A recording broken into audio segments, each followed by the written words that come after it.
Hey there everybody and welcome back. Hopefully this video finds you well. So a little while ago I picked up a Quest pizza and it was just the straight cheese pizza. Well, today we're going to try the thin crust Quest pizza with uncured pepperoni. Shout out to my friend Rebecca Rovney. If you haven't checked out her channel, Rebecca Rovney Violin, if I remember, I'll put a link down below. But we have talked a lot about Quest products. I've gone back and forth about the some of the good ones, some of the meh ones, and so forth. But I know she's tried the pizzas, so I'm gonna try this one too. Now, I don't know. I mean, I don't actually even remember if I'm pretty sure I enjoyed the cheese pizza. It's been so long I can't even remember it.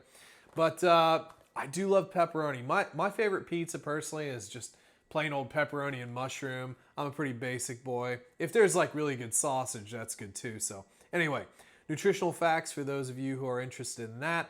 Total of 700 calories in this one box. Big protein, look at that, 56 grams of protein for the total. Obviously Quest tries to, push a lot of that sort of stuff. A lot of sodium as well, but hey, we won't talk too much about that. Ingredients list for those of you who are interested in that. We see our little uncured pepperonis, no nitrates or nitrates added except for those naturally occurring in celery powder and sea salt. There are nitrates in celeries? Oh, there we go. Interesting. I did not know that. So, yeah, there we go.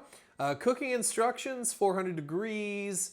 What are we, 20 to 23 minutes. God, that's a long bake for a frozen pizza, but there we go.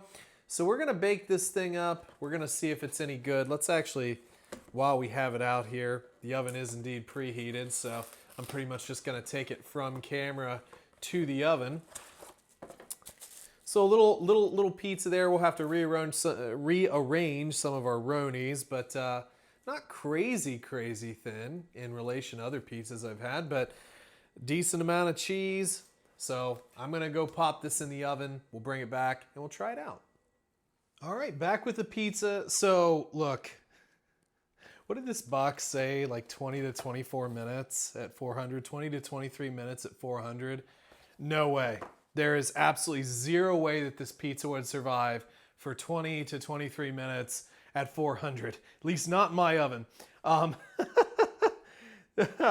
boy, we would have had a burnt pizza at that point. Personally, I think this looks really good for what I would generally have pizza, especially frozen. The crust isn't too bad, but we were starting to see a little darkening of the outer ring of crust or cheese. But anyway, look, these pepperonis started to cup, which is perfect. I do love a good, nice crispy cupped pepperoni. That doesn't sound weird at all. Yeah, it looks good. But man, watch the cook time. Watch the cook time because that could be a killer. I think I'm going to grab this piece here. Look at this little baby piece with its little cupped pepperoni. Underside is, not great looking, but here comes the airplane.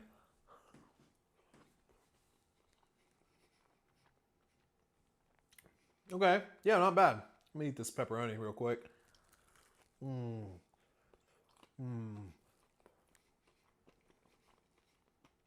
That pepperoni's good. Oh boy, it's nice and crispy.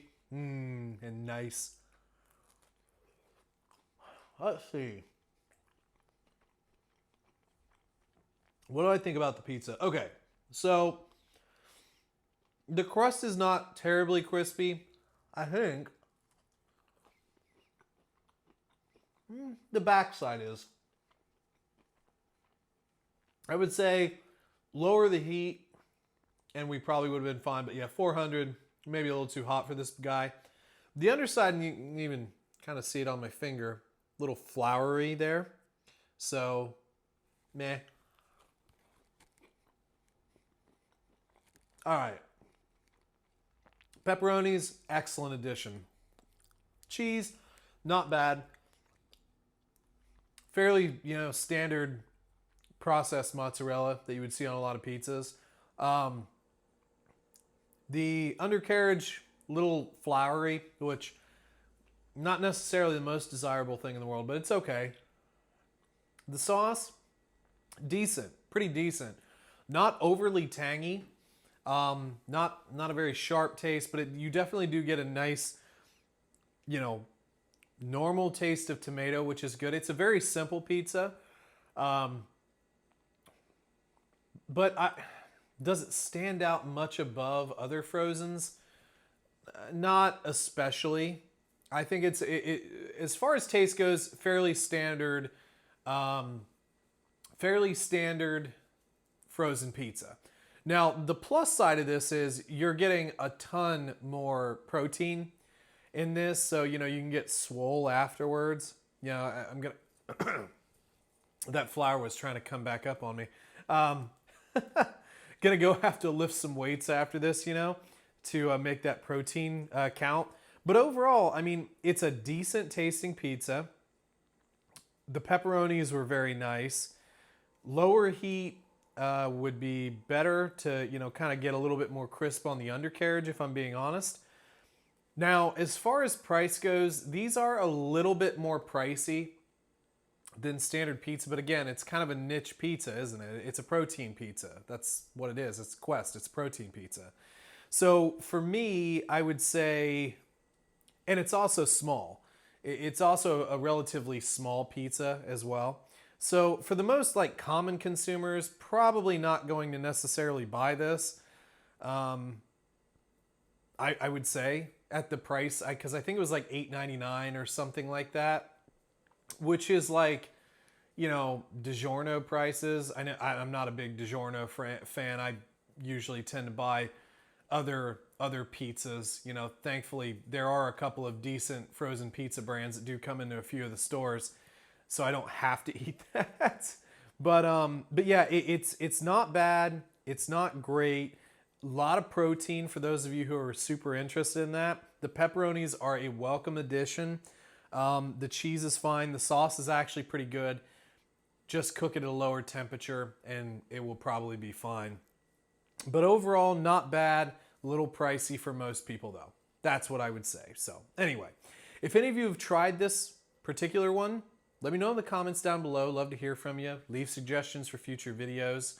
If you'd like to send anything in to be reviewed, the P.O. box is in the description, as well as a link to the Patreon if you want to support the channel. Not necessary, but it's there if you want to support.